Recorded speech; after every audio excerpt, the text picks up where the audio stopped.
Hi friends. तो unit and dimension का ये तीसरा लेक्चर है। इस लेक्चर में हम लोग डायमेंशनल एनालिसिस पे बेस्ड कुछ सीखेंगे। इसमें हम लोग पढ़ेंगे to establish the relation among various physical quantity. बहुत सारे फिजिकल क्वांटिटी का रिलेशन या फॉर्मूला हम लोग बना सकते हैं if we know the factor on which physical quantity में डिपेंड्स। बस ये पता होना चाहिए कि वो फिजिकल क्वांटिटी किस किस क्वांटिटी पे डिपेंड करता है। तो डायमेंशनल एनालिसिस के हेल्प से हम लोग इस क्वांटिटी का फॉर्मूला क्रिएट कर सकते हैं। फिर पढ़ेंगे लिमिटेशन ऑफ डायमेंशनल एनालिसिस कि डायमेंशनल एनालिसिस कहाँ कहाँ पे काम नहीं करेगा। फिर उसके बाद लास्ट में 2-3 क्वेश्चन सॉल्व करेंगे। तो आइए स्टार्ट करते हैं। इसको थोड़ा मिटा देते हैं। To establish the relation among various physical quantity if we know the factor on which physical quantity में डिपेंड्स।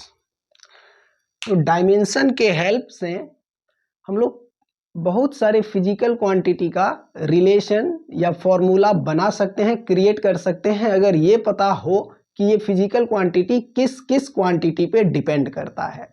तो आइए एक एग्जांपल लेके करके दिखाते हैं इसको। एग्जांपल है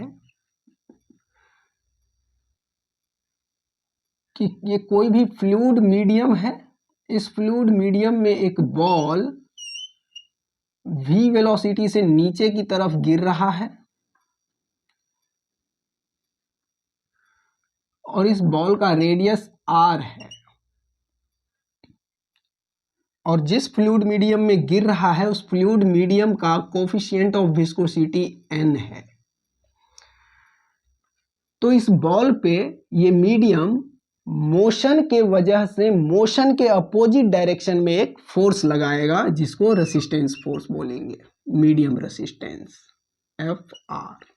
इस Fr का फॉर्मूला बनाना है। तो Fr डिपेंड किस किस क्वांटिटी पे करेगा? ये डिपेंड करेगा मीडियम के कोफिशिएंट ऑफ विस्कोसिटी पे, बॉल की वेलोसिटी पे और इस बॉल के साइज पे कि बॉल कितना बड़ा है, यानी कि इस बॉल के रेडियस पे, r पे। अब Fr का डिपेंडेंसी पता है तो प्रोपोर्शनैलिटी के दोनों तरफ डायमेंशन इक्वल होना चाहिए। अब इस NV और R का पावर क्या है ये नहीं पता, पर दोनों तरफ डायमेंशन इक्वेट करके देखते हैं कि पावर क्या मिलता है। अभी इसका n का पावर मान लेते हैं a है, v का पावर b और r का पावर c। अब डायमेंशन इक्वल होना चाहिए दोनों तरफ। तो इस तरफ फोर्स है तो फोर्स का यूनिट kg मीटर पर सेकेंड स्क्वायर होता है। तो इसका डायमेंशन आएगा mL/t-2। तो इस फोर्स का डायमेंशन आएगा mL/t-2 और ये डायमेंशन बराबर होना चाहिए इसके डायमेंशन के। ये कोफिशिएंट ऑफ विस्कोसिटी है, इसका डायमेंशन आएगा, इसका डायमेंशन बताए भी थे कि viscous force equal to coefficient of viscosity, area और वेलोसिटी ग्रेडियंट dv/dx। तो यहां से n की वैल्यू आएगा f dx बाय adv। तो यहां से n का यूनिट मिलेगा, f का यूनिट kg मीटर पर सेकेंड स्क्वायर और फिर dx डिस्टेंस है तो इसका यूनिट मीटर और फिर नीचे में एरिया है तो एरिया का यूनिट मीटर स्क्वायर और फिर dv है, ये dv चेंज इन वेलोसिटी है तो वेलोसिटी का यूनिट मीटर पर सेकेंड। मीटर और इस पर सेकेंड को ऊपर में लिख देते हैं सेकेंड। तो यहाँ मीटर, मीटर से मीटर स्क्वायर कट जाएगा, एक सेकेंड से एक सेकेंड भी कटेगा और ये आएगा केजी पर सेकेंड पर मीटर। ये आएगा केजी बाय सेकेंड मीटर। तो इस n का यूनिट मिल गया। अब इस यूनिट को देख के डायमेंशन भी लिख सकते हैं, केजी का कैपिटल M, केजी का कैपिटल M और नीचे में सेकेंड है, इसको ऊपर में लिखेंगे तो t का पावर -1 और नीचे में मीटर भी है, इसको ऊपर में लिखेंगे तो l का पावर -1। ये आएगा इस कोफिशिएंट ऑफ विस्कोसिटी का डायमेंशन, जिसका पावर है a। ये v वेलोसिटी ऑफ बॉल है, तो इसका डायमेंशन आएगा LT-1। वेलोसिटी का डायमेंशन T-1, LT-1 का पावर b। और फिर ये r रेडियस ऑफ बॉल है, तो रेडियस का डायमेंशन आएगा लेंथ के डायमेंशन के बराबर l, तो l का पावर c। अब दोनों तरफ डायमेंशन इक्वेट करके ए बी सी की वैल्यू निकाल के यहाँ पे पुट करेंगे तो एफ आर और एन वी आर में एक रिलेशन मिल जाएगा।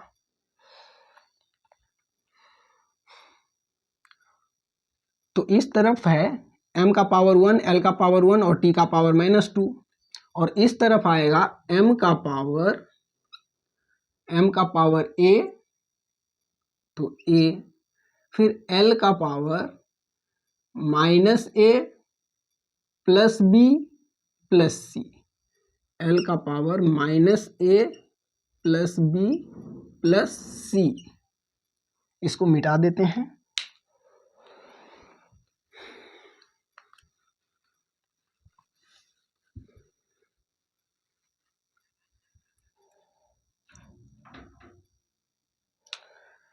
और t का पावर आएगा -a माइनस b, t का पावर -a माइनस b। ये आएगा इक्वालिटी के इस तरफ का डायमेंशन। तो यहाँ पे m का पावर 1 है, तो यहाँ पे a को 1 के बराबर होना पड़ेगा, a बराबर 1।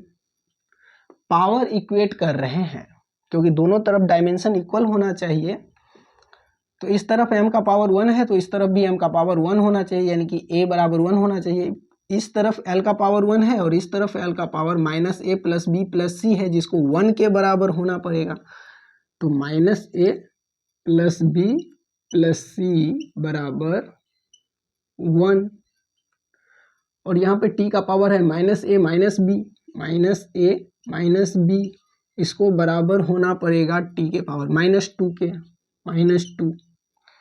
तो इस तीन इक्वेशन के हेल्प से ABC की वैल्यू निकाल के यहाँ पुट करते हैं। तो a बराबर 1, a बराबर तो 1 है, ये दिख रहा है। अब इस a की वैल्यू को इसमें पुट करते हैं, तो a की वैल्यू 1 है, तो ये आएगा -1 minus b equal to -2, -1 minus b equal to -2 और यहाँ से b की वैल्यू आ जाएगा, b को उस तरफ ले जाएंगे तो पॉजिटिव में आएगा प्लस b और इस -2 को इस तरफ लाएंगे तो ये भी प्लस में आएगा, तो 2 और इस -1 को ऐसे ही लिख देते हैं -1 और ये 2 प्लस में, तो b की वैल्यू आएगा यहाँ से 2 - 1 1, तो b की वैल्यू भी 1 मिला। अब इस a और b की वैल्यू को इस इक्वेशन में पुट करते हैं तो c की वैल्यू मिलेगा और a और b 1 1 है, तो यहाँ पे -1 प्लस 1 कट जाएगा और c की वैल्यू भी 1 ही मिलेगा, c इक्वल टू 1। ये तो डायमेंशन इक्वेट करके हम लोग ABC की वैल्यू निकाल लिए। अब इस ABC की वैल्यू को यहाँ पे पुट करेंगे तो FR, NV और R में एक रिलेशन मिलेगा, एक फॉर्मूला मिलेगा। आइए पुट करके दिखाते हैं।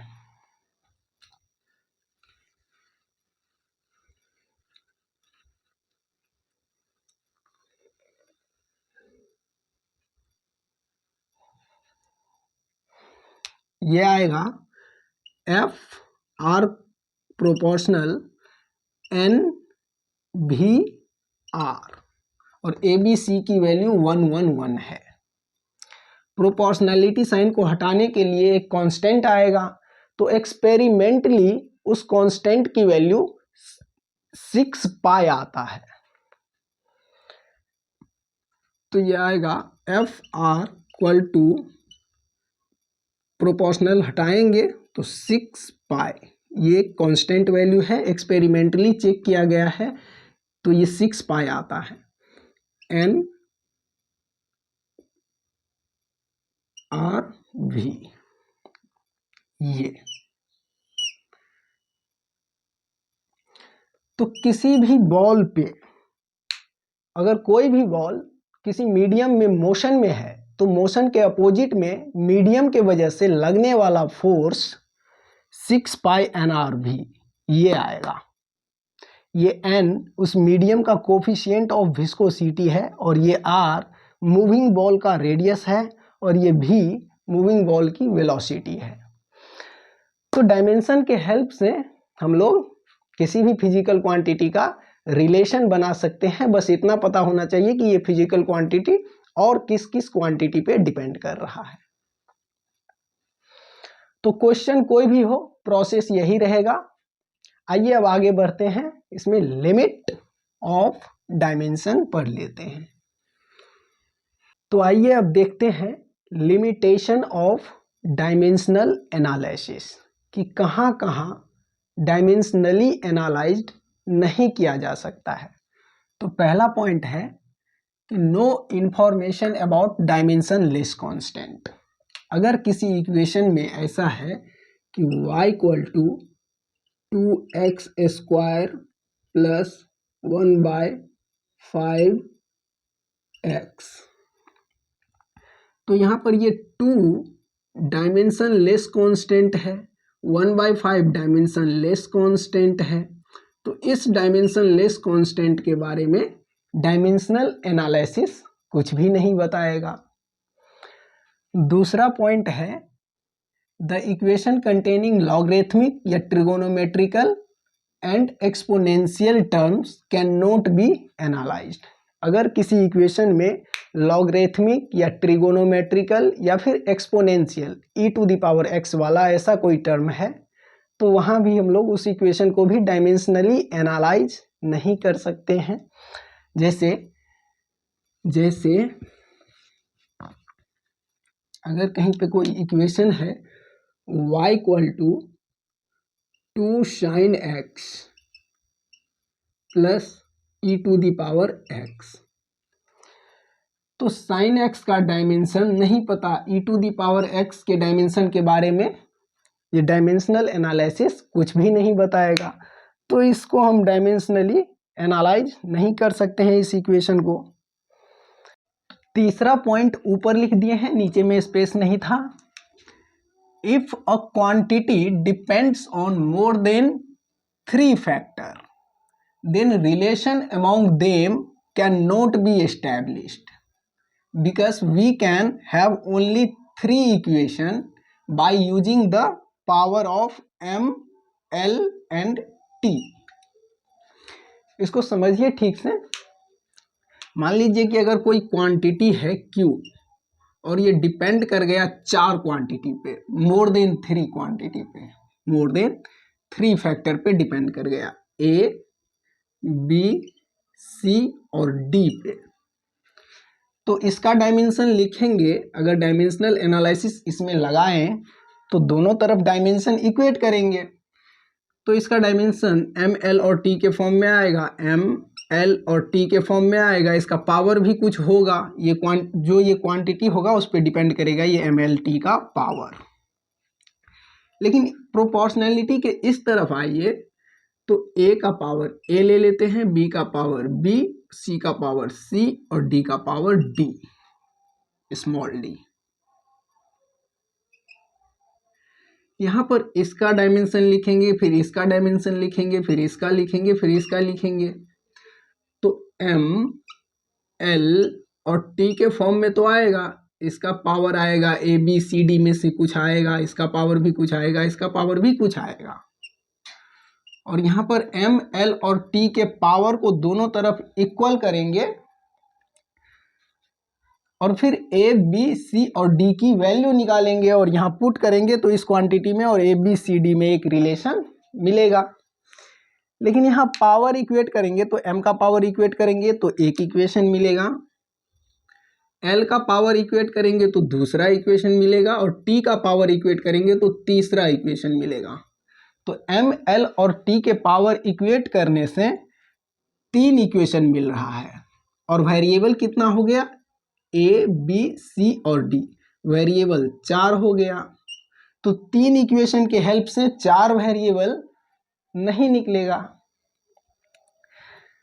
तो यहाँ पे डायमेंशनल एनालिसिस काम नहीं करेगा। अगर किसी क्वांटिटी की डिपेंडेंसी मोर देन 3 फैक्टर हो गया, 3 फैक्टर से ज़्यादा फैक्टर पे अगर कोई क्वांटिटी डिपेंड कर रहा है तो वहाँ डायमेंशनल एनालिसिस के हेल्प से फॉर्मूला नहीं बना पाएंगे हम लोग। तो ये डायमेंशनल एनालिसिस का 3 लिमिटेशन था, ये तीनों लिमिटेशन ध्यान रखिएगा। आइए आगे बढ़ते हैं, 2-3 क्वेश्चन देख लेते हैं इस पे। क्वेश्चन है कि एक स्ट्रिंग तना हुआ है, ये स्ट्रिंग टाइट है, इसका टेंशन T है, टेंशन फोर्स का ही डायमेंशन होता है, टेंशन का मतलब तनाव, तो तनाव T है, इसकी कुछ वैल्यू होगा, इसका डायमेंशन F फोर्स के डायमेंशन के इक्वल ही होता है। इस स्ट्रिंग का लेंथ L है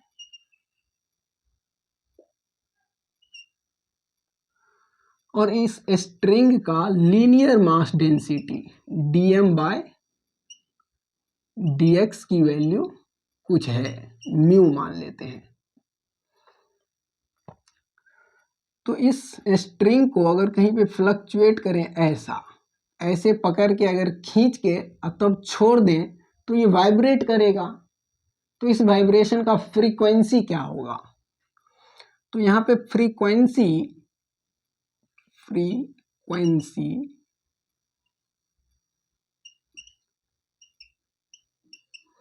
फ्रीक्वेंसी को स्मॉल f से डिनोट करेंगे।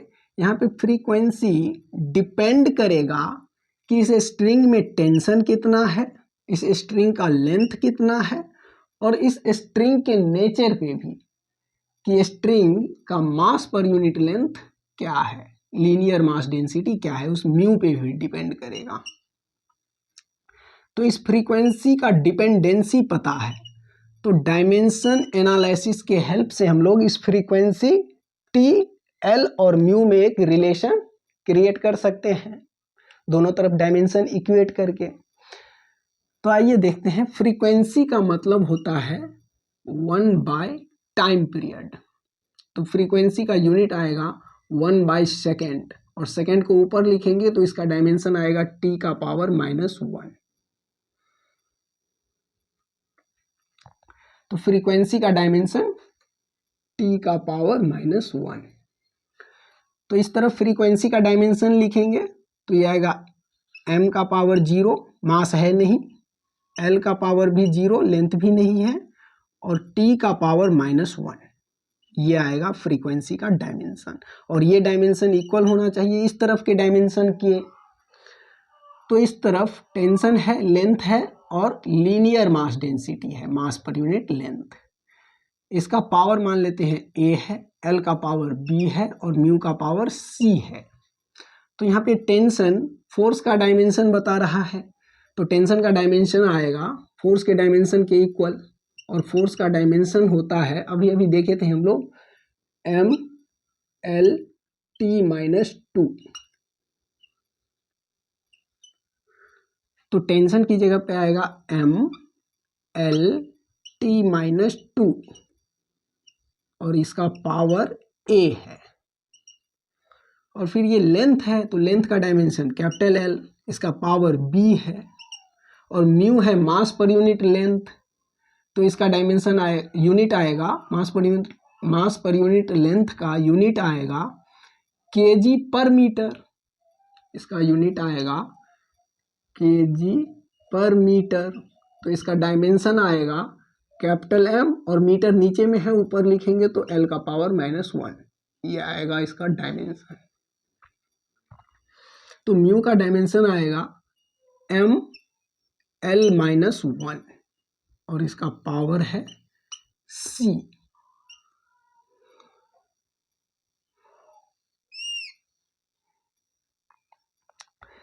तो यहां से m का पावर आ जाएगा a प्लस सी, l का पावर आएगा a प्लस बी माइनस सी, यहाँ पर बेस सेम है, l है, तो पावर को ऐड कर दे रहे हैं और t का पावर -2a और t यहीं पे है और कहीं नहीं है, तो t का पावर -2a। अब यहाँ से पावर इक्वेट करेंगे दोनों तरफ, तो ये आएगा a प्लस सी की वैल्यू 0 के बराबर, a plus C equal to 0। l का पावर है a plus B minus C और इस तरफ l का पावर 0 है, यानी कि a plus B minus C equal to 0, a plus B minus C equal to 0 और t का पावर -2a, इस तरफ -1, तो -2a इक्वल टू -1, ये आएगा। तो यहां से ए बी सी की वैल्यू निकालेंगे और इसमें पुट करेंगे तो फ्रीक्वेंसी, टेंशन, लेंथ और लीनियर मास डेंसिटी में एक रिलेशन मिल जाएगा। तो यहां से ए की वैल्यू आएगा, माइनस से माइनस कट जाएगा और ए की वैल्यू 1/2, तो ए की वैल्यू मिलेगा 1/2, माइनस से माइनस कटेगा और ए की वैल्यू 1/2। इस a की वैल्यू को इसमें पुट करेंगे तो c की वैल्यू आएगा c इक्वल टू -a, यानी कि c इक्वल टू आएगा -a और a की वैल्यू है 1/2, तो a और c मिल गया, a और c मिल गया तो इस इक्वेशन से b भी मिल जाएगा, तो a की वैल्यू 1/2 प्लस b और माइनस c की वैल्यू -1/2 इक्वल टू 0। तो यहाँ से 1/2 प्लस b और minus minus plus 1/2 equal to 0, तो b इक्वल टू आएगा 1/2 प्लस 1/2 1 और ये 1 उस तरफ जाएगा तो -1, तो b की वैल्यू आएगा -1। तो ए बी सी मिल गया। अब इस ए बी सी को इसमें पुट करेंगे तो एक फॉर्मूला आ जाएगा, इसको मिटा देते हैं थोड़ा।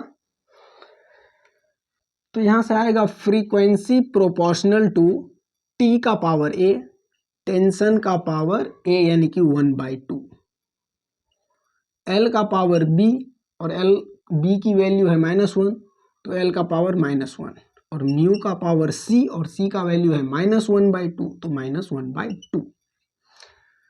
तो इस म्यू को अगर हम नीचे में लिखें तो पावर -1/2 है, तो नीचे में लिखेंगे तो +1/2 आ जाएगा, तो फ्रीक्वेंसी प्रोपोर्शनल टू टी का पावर 1/2 बाय म्यू का पावर भी 1/2। इसको नीचे ले जाएंगे तो साइन चेंज हो जाएगा, माइनस में है तो प्लस में आ जाएगा, और फिर एल को भी नीचे में लाएंगे तो पावर -1 है, नीचे लाएंगे तो 1 हो जाएगा। तो यहां से आया फ्रीक्वेंसी प्रोपोर्शनल टू पावर 1/2 का मतलब रूट। अगर किसी टर्म का पावर 1/2 है यानी कि उस पर आप स्क्वायर रूट चढ़ा सकते हैं। तो t पे भी पावर 1/2 है, म्यू पे भी पावर 1/2 है, तो t बाय म्यू पे रूट चढ़ा सकते हैं और 1/l, ये आया frequency proportional to √t/μ into 1/l।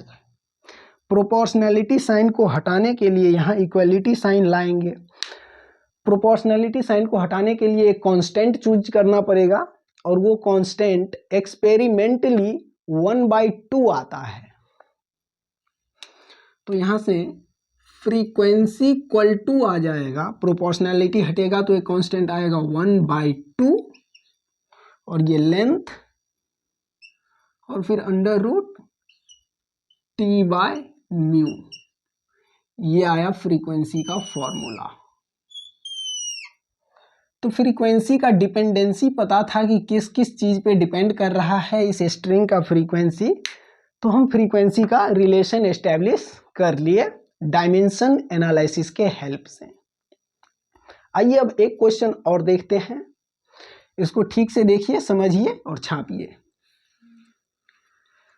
आइए अब एक क्वेश्चन लेते हैं यूनिट और डायमेंशन निकालने वाला। तो एक क्वेश्चन है P equal to a minus x square by b into t, और इसमें हमें निकालना है find unit and dimension of a and b. A और बी का यूनिट और डायमेंशन इस इक्वेशन से निकालना है। यहाँ पे P है पावर, X है डिस्टेंस और T है टाइम। तो पावर का यूनिट क्या आता है? पावर का फॉर्मूला होता है एनर्जी बाय टाइम या फिर वर्क बाय टाइम। तो पावर का यूनिट आएगा एनर्जी का यूनिट बाय टाइम का यूनिट, और एनर्जी का यूनिट आप लोग निकाल भी सकते हैं, हम बताए भी थे, केजी मीटर स्क्वायर पर सेकेंड स्क्वायर, और फिर से टाइम का यूनिट नीचे में आएगा तो सेकेंड। तो पावर का यूनिट आएगा केजी मीटर स्क्वायर पर सेकेंड क्यूब। पावर का डायमेंशन भी यहाँ से हम लोग लिख सकते हैं, केजी का कैपिटल एम, मीटर स्क्वायर का एल स्क्वायर, और सेकेंड क्यूब नीचे से ऊपर जाएगा तो टी का पावर -3, नीचे से ऊपर जाएगा तो पावर नेगेटिव हो जाएगा और सेकेंड का डायमेंशन टी। तो ये होता है पावर का यूनिट और ये है पावर का डायमेंशन। तो आइए इसमें हमें ए और बी का यूनिट और डायमेंशन निकालना है। तो एक चीज यहाँ पे देखिए, ये ए एक्स स्क्वायर के साथ सब्ट्रैक्शन में है। तो दो क्वांटिटी का एडिशन या सब्ट्रैक्शन तभी हो सकता है जब दोनों क्वांटिटी का यूनिट सेम हो। यानी कि यहाँ पे ए का यूनिट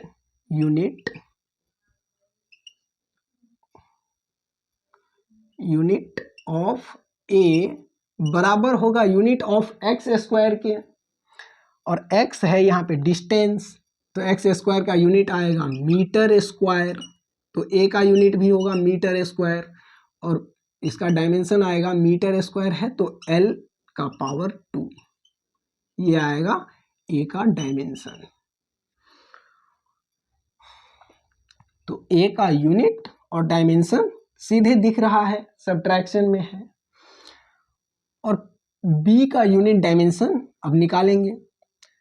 तो b इक्वल टू क्या होगा? b इक्वल टू यहाँ से लिखेंगे तो p b t equal to a minus x square, तो b इक्वल टू आएगा a minus x square by p into T. तो यहाँ से देखिए b का यूनिट आएगा, a का यूनिट जो होगा वही होगा एक्स स्क्वायर का यूनिट, और वही होगा इन दोनों के सब्ट्रैक्शन का यूनिट भी। तो a का यूनिट है मीटर स्क्वायर, तो इस सब्ट्रैक्शन का यूनिट भी आएगा मीटर स्क्वायर, क्योंकि दो क्वांटिटी को तभी ऐड या सब्ट्रैक्ट किया जाता है जब दोनों क्वांटिटी का यूनिट सेम हो। तो दो क्वांटिटी के एडिशन या सब्ट्रैक्शन से जो क्वांटिटी मिलता है उसका यूनिट भी वही होता है जो इन दोनों क्वांटिटी का यूनिट है। तो इसके अकॉर्डिंग हम a माइनस एक्स स्क्वायर का यूनिट भी लिख सकते हैं मीटर स्क्वायर बाय, ये पावर है, पावर का यूनिट है केजी मीटर स्क्वायर पर second cube, KG metre square by second cube, तो बाय सेकेंड क्यूब को ऊपर में लिख देते हैं सेकेंड क्यूब। और फिर टाइम है तो टाइम का यूनिट नीचे में सेकेंड। तो यहाँ से मीटर स्क्वायर कट जाएगा, 1 सेकेंड से ये क्यूब कटेगा, स्क्वायर रह जाएगा। तो बी का यूनिट आएगा सेकेंड स्क्वायर बाय केजी। तो इसका डायमेंशन आएगा, केजी को ऊपर में लिखेंगे तो m का पावर -1 और t का पावर 2, ये आएगा b का डायमेंशन। तो इस b का यूनिट और b का डायमेंशन हम लोग निकाल लिए। तो आइए अब आगे बढ़ते हैं, एक क्वेश्चन और लेते हैं, ये लास्ट है। एक क्वेश्चन है कि कोई फिजिकल क्वांटिटी है g, इसकी वैल्यू है 6.67 इंटू 10⁻⁻11 और MKS सिस्टम में इसका यूनिट है न्यूटन मीटर स्क्वायर पर केजी स्क्वायर। तो MKS सिस्टम के इस वैल्यू को CGS सिस्टम में कन्वर्ट करना है। तो हम लोगों को पता है कि नंबर इंटू यूनिट बराबर number into unit, N1 U1 equal to N2 U2। तो यहाँ पे नंबर देंगे तो इस तरफ MKS ले लेते हैं, MKS, और उस तरफ CGS ले लेते हैं, CGS। ये नंबर पूछा गया है, ये नंबर पता है और ये यूनिट भी पता है, ये नंबर और ये यूनिट पता है, और ये यूनिट CGS यूनिट है, और ये नंबर पूछा गया है कि CGS सिस्टम में इसकी वैल्यू कितना होगा। तो नंबर की जगह पे आएगा 6.67 इंटू 10⁻⁻11 और यूनिट के जगह पे आएगा न्यूटन मीटर स्क्वायर पर केजी स्क्वायर। तो न्यूटन का मतलब होता है, फोर्स का यूनिट है, तो न्यूटन का मतलब होता है केजी मीटर पर सेकेंड स्क्वायर, ये न्यूटन का मीनिंग है। तो न्यूटन को लिखेंगे हम लोग केजी मीटर पर सेकेंड स्क्वायर, और फिर metre square by KG square, metre square by KG square. ये बराबर होना चाहिए नंबर N2 जो फाइंड करना है इंटू CGS यूनिट। तो इसी यूनिट को CGS सिस्टम में यहाँ पे रखेंगे, तो ये यूनिट आएगा 1 kg से 1 kg कट जाएगा, तो ये आएगा 6.67 into 10⁻⁻11 metre cube by KG second square, ये बराबर आएगा N2, और इसी यूनिट को CGS में लिखेंगे तो centimetre cube by KG second square, by KG second square.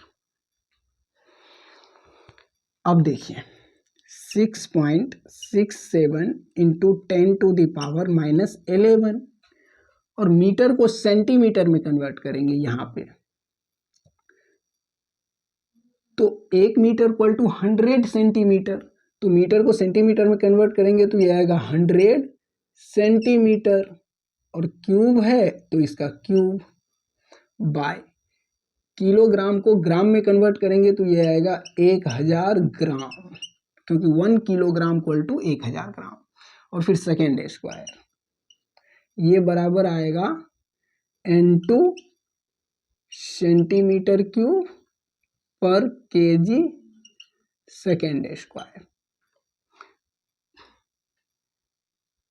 यहाँ पे केजी नहीं है, ग्राम है, इस तरफ CGS सिस्टम है, सेंटीमीटर क्यूब पर ग्राम पर सेकेंड स्क्वायर ये। तो यहाँ पे ग्राम सेकेंड स्क्वायर से ग्राम सेकेंड स्क्वायर कट जाएगा, और ऊपर 100 का पावर 3 है और सेंटीमीटर का पावर भी 3 है, तो सेंटीमीटर के पावर 3 से सेंटीमीटर का पावर 3 कट जाएगा और 100 का पावर 3 है तो ये आएगा 6.67 इंटू 10⁻⁻11। 100 का पावर 3 तो ये आएगा 10⁻6 और नीचे में आएगा 10⁻3 और इस तरफ आएगा n2। तो यहाँ पर 10⁻3 से ये 10⁻6 कटेगा तो 3 रह जाएगा और फिर इस 3 जीरो से 10⁻11 कटेगा तो ये 8 रह जाएगा, 10⁸। तो n2 की वैल्यू ये आएगा, n2 का वैल्यू आएगा 6.67 इंटू 10⁻⁻8। ये आएगा n2 का वैल्यू। तो यहाँ पे पुट करेंगे तो CGS सिस्टम में नंबर की वैल्यू ये आएगा। अगर MKS सिस्टम में कोई नंबर इतना है 6.67 इंटू 10⁻⁻11 न्यूटन मीटर स्क्वायर पर kg स्क्वायर, तो CGS सिस्टम में इस नंबर की वैल्यू आएगा 6.67 इंटू 10⁻⁻8। ठीक है, तो MKS सिस्टम से CGS सिस्टम में जाएंगे तो यूनिट चेंज होता है तो नंबर भी चेंज होगा। तो इसमें 2 टॉपिक और है, एरर एनालिसिस और सिग्निफिकेंट फिगर। पर इन दोनों टॉपिक का फिजिक्स में आगे कहीं भी रोल नहीं है, इसलिए इन दोनों टॉपिक को अभी नहीं पढ़ेंगे, लास्ट में पढ़ेंगे। यूनिट एंड डायमेंशन में इतना चीज ध्यान रखिएगा। अगला वीडियो वेक्टर और स्केलर पर आएगा। तो आज के लिए इतना ही, मिलते हैं अगले वीडियो में, तब तक के लिए बाय, थैंक यू।